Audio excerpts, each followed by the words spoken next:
بسم اللہ الرحمن الرحیم۔ السلام علیکم، آپ دیکھ رہے ہیں الف نیوز اور میں ہوں آپ کے ساتھ ماجد علی۔ شامل کرتے ہیں پاکستان اور دنیا بھر سے بریکنگ نیوز ہیڈ لائنز۔ اسرائیل نے ایران پر فضائی حملوں کا آغاز کر دیا۔ تہران اور قریبی شہر کرج میں دھماکوں کی آوازیں سنی گئیں۔ ایران کے سرکاری میڈیا نے تہران میں ہونے والے ان دھماکوں کی تصدیق کر دی۔ تہران اور قریبی شہر کرج میں 5 دھماکوں کی آوازیں سنی گئی۔ رپورٹ کے مطابق یہ دھماکے پاسداران انقلاب کے ہیڈ کوارٹرز کے قریب ہوئے، جس کی وجہ سے علاقے میں شدید خوف و حراس پھیل گیا۔ نیم سرکاری ایرانی میڈیا کی رپورٹ کے مطابق تہران میں 2 دھماکوں کی آوازیں سنی گئیں۔ عرب میڈیا کی رپورٹ کے مطابق ایران کی فضائی حدود سے پروازوں کا رخ موڑ دیا گیا، جس سے وہاں کی فضائی آمد و رفت متاثر ہو رہی ہے۔ ایران نے اپنی فضائی حدود صبح 9 بجے تک بند کر دی۔ العربیہ کی رپورٹ کے مطابق ایرانی دارالحکومت تہران کے مغرب میں 5 دھماکے سنے گئے ہیں، جبکہ خمینی ایئرپورٹ پر بھی دھماکوں کی آوازیں سنی گئی ہیں۔ دوسری جانب شامی میڈیا کا کہنا ہے کہ دمشق اور حمص میں متعدد دھماکے ہوئے اور شامی فضائیہ میزائلوں کو ناکام بنانے کی کوشش کر رہی ہے۔ اس کے علاوہ عراقی شہر دیالہ اور صلاح الدین میں بھی دھماکوں کی آوازیں سنی گئیں۔ اسرائیلی فوجی حکام کے مطابق تہران حکومت کی جانب سے اسرائیل پر حملوں کے جواب میں ایران کے مختلف علاقوں میں فوجی مقامات کو میزائلوں سے نشانہ بنایا گیا ہے۔ اس دوران کئی عمارتوں میں آگ لگ گئی۔ ایرانی حکام نے واضح کیا ہے کہ تہران میں ہونے والے دھماکے فضائی دفاعی نظام کی سرگرمیوں کی وجہ سے ہوئے ہیں اور مہر آباد اور امام خمینی ایئرپورٹس پر صورتحال معمول کے مطابق ہے۔ دوسری جانب امریکہ نے اسرائیلی حملوں سے لا تعلقی کا اعلان کر دیا۔ وائٹ ہاؤس کے ترجمان جان کربی کا کہنا تھا کہ اسرائیل کے ایران پر حملوں میں امریکہ شامل نہیں ہے، مگر اس نے ان حملوں کو تل ابیب کے حق دفاع قرار دے کر ان کی تصدیق کر دی۔ امریکی میڈیا نے دعویٰ کیا ہے کہ اسرائیل نے ایران پر حملوں کا آغاز کر دیا ہے۔ سینئر امریکی عہدیدار کا کہنا ہے کہ ایران پر اسرائیلی حملے میں امریکہ شریک نہیں ہے۔ ایران پر اسرائیل کا حملہ اپنے دفاع کی مشق ہے۔ امریکی صدر جو بائیڈن کو اسرائیل کے ایران پر حملوں سے آگاہ کر دیا گیا۔ اسرائیلی میڈیا کے مطابق کرج میں ایران کے نیوکلیر پاور پلانٹ موجود ہیں، جہاں یہ واضح نہیں کہ نیوکلیر پاور پلانٹ کو نشانہ بنایا گیا یا نہیں۔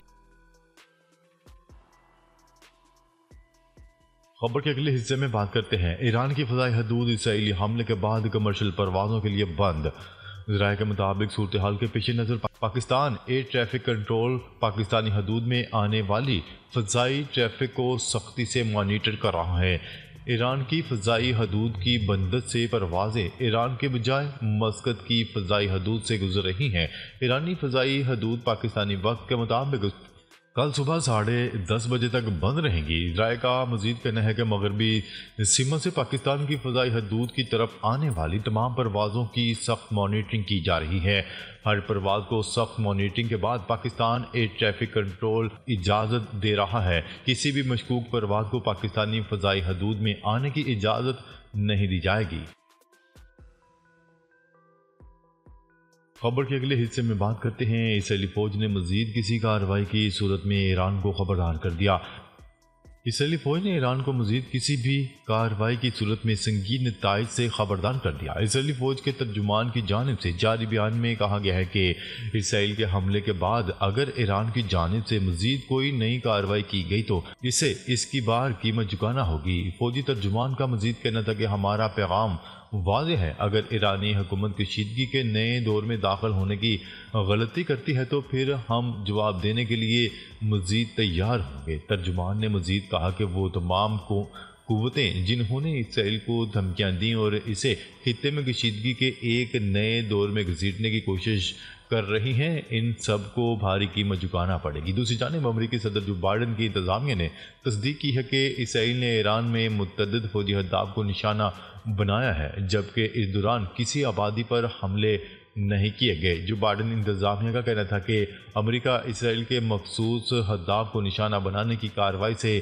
واقف ہے، اور صدر جو بائیڈن نے بھی اسرائیل پر زور دے کر کہا تھا کہ عام شہریوں کی ہلاکت کے امکانات کو کم سے کم رکھ کر مخصوص اہداف پر حملے پر ہی توجہ دی جائے۔ امریکی انتظامیہ کا مزید کہنا تھا کہ اگر ان حملوں کے بعد ایران کوئی بھی جواب دیتا ہے تو امریکہ اسرائیل کی مدد کے لیے پوری طرح تیار ہے، تاہم ہمیں امید ہے کہ اسرائیلی کارروائی دونوں ممالک کے درمیان فوجی کشیدگی کو ختم کر دے گی۔ خبر کے اگلے حصے میں بات کرتے ہیں اسرائیلی وزیر دفاع کا لبنان میں اپنے فوجیوں کی ہلاکت پر رد عمل۔ اسرائیلی فوج اور حزب اللہ کے جنگجوؤں کے درمیان جنوبی لبنان میں لڑائی جاری ہے۔ حزب اللہ نے گزشتہ روز مزید 5 اسرائیلی فوجیوں کو جہنم واصل کیا تو ایک مرتبہ پھر اسرائیل کی چیخیں نکل گئیں۔ اسرائیلی فوج کی جانب سے اعلان سامنے آیا تھا کہ گزشتہ روز 24 گھنٹوں کے دوران اس کی 10 فوجی ہلاک ہو گئے جبکہ 40 کے قریب زخمی ہوئے ہیں۔ بین الاقوامی خبرسائی ادارے کی رپورٹ کے مطابق ایکس پلیٹ فارم پر ایک پوسٹ میں اسرائیلی وزیر دفاع نے اظہار تعزیت کرتے ہوئے کہا کہ یہ ایک مشکل دن ہے۔ اسرائیلی وزیر دفاع کا کہنا تھا کہ پچھلے 3 دنوں میں تمام فوجی عزم کے ساتھ لڑے اور انہوں نے ایک مشترکہ مقصد کے لیے اپنی جانیں قربان کی۔ یہ مشترکہ مقصد اسرائیل کی سلامتی ہے۔ اسرائیلی میڈیا کی رپورٹ میں انکشاف ہوا ہے کہ لڑائی کے دوران 89ویں بٹالین کے 5 اسرائیلی فوجی ہلاک اور درجنوں زخمی ہوئے ہیں۔ یہ واقعہ جس میں 5 فوجی ہلاک ہوئے ہیں اس وقت پیش آیا جب ایک لاجسٹک قافلہ لبنان کی سرحدی قصبے کے اندر ایک مقام پر اسرائیلی افواج کے لیے سامان لے کر جا رہا تھا۔ حزب اللہ نے اسرائیلی فوج کے قافلے پر میزائل برسا دیے۔ ان میں سے ایک میزائل عمارت کے قریب گرا جس میں 79ویں بٹالین کی ایک فورس موجود تھی۔ خبر کے اگلے حصے میں بات کرتے ہیں اسرائیل کو متناسب رد عمل کا سامنا کرنا پڑے گا۔ اسرائیلی حملوں کے بعد ایران کی بڑی دھمکی۔ ایران نے اسرائیلی حملے پر رد عمل میں کہا ہے کہ وہ کسی بھی جارحیت کا جواب دینے کا حق محفوظ رکھتا ہے۔ اسرائیل نے 1 اکتوبر کے ایرانی بیلسٹک میزائلوں کے بعد جوابی کارروائی کرتے ہوئے آج صبح ایران پر حملہ کر دیا۔ ایران کے سرکاری میڈیا نے تہران میں دھماکوں کی تصدیق کرتے ہوئے کہا کہ تہران اور اس کے قریبی شہر کرج میں 5 دھماکوں کی آوازیں سنی گئیں۔ اسرائیلی حملوں پر رد عمل دیتے ہوئے ایران کا کہنا ہے کہ اسرائیل کو متناسب رد عمل کا سامنا کرنا پڑے گا۔ ایران کسی بھی جارحیت کا جواب دینے کا حق محفوظ رکھتا ہے۔ ایرانی فوجی حکام کا کہنا تھا کہ تہران کے قریب 3 مختلف مقامات پر حملوں کو ناکام بنانے کے لیے فضائی دفاعی نظام استعمال کیا گیا۔ دوسری جانب ایرانی میڈیا کا دعویٰ ہے کہ پاسداران انقلاب کا کوئی دفتر نشانہ نہیں بنا جبکہ تمام ہوائی اڈوں پر صورتحال معمول کے مطابق ہے، تاہم ایران نے اگلے نوٹس تک اپنی تمام پروازیں منسوخ کر دی ہیں۔ خبر کے اگلے حصے میں بات کرتے ہیں اسرائیلی فوج نے 45,000 فلسطینیوں کو زبردستی گھروں سے بے دخل کر دیا۔ اسرائیلی فوج نے شمالی غزہ کے جبالیہ کیمپ میں 45,000 سے زائد فلسطینیوں کو زبردستی ان کے گھروں سے بے دخل کر دیا۔ اسرائیلی میڈیا کا کہنا ہے کہ شمالی غزہ کے جبالیہ کیمپ میں اسرائیلی فوج نے آپریشن کرتے ہوئے سینکڑوں فلسطینی گرفتار کر لیے۔ اب تک 45,000 سے زائد فلسطینیوں کو جبالیہ کیمپ میں گھروں سے زبردستی بے دخل کیا گیا۔ فلسطینیوں کا کہنا ہے کہ تفتیش کے نام پر شہریوں کی تذلیل کی جا رہی ہے۔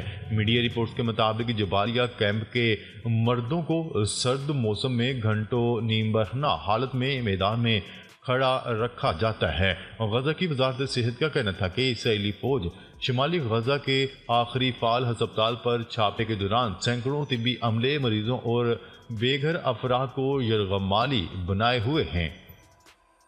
اسرائیلی فوج نے بتایا کہ اس کے دستے شمالی غزہ میں جبالیہ پناہ گزین کیمپ کے کمال عدوان ہسپتال کے ارد گرد کارروائیاں کر رہے ہیں، جہاں اس نے اس ماہ کے آغاز میں ایک بڑے حملے کا آغاز کیا تھا جس میں سینکڑوں فلسطینی شہید ہو چکے ہیں اور لاکھوں افراد کو نقل مکانی پر مجبور کیا گیا۔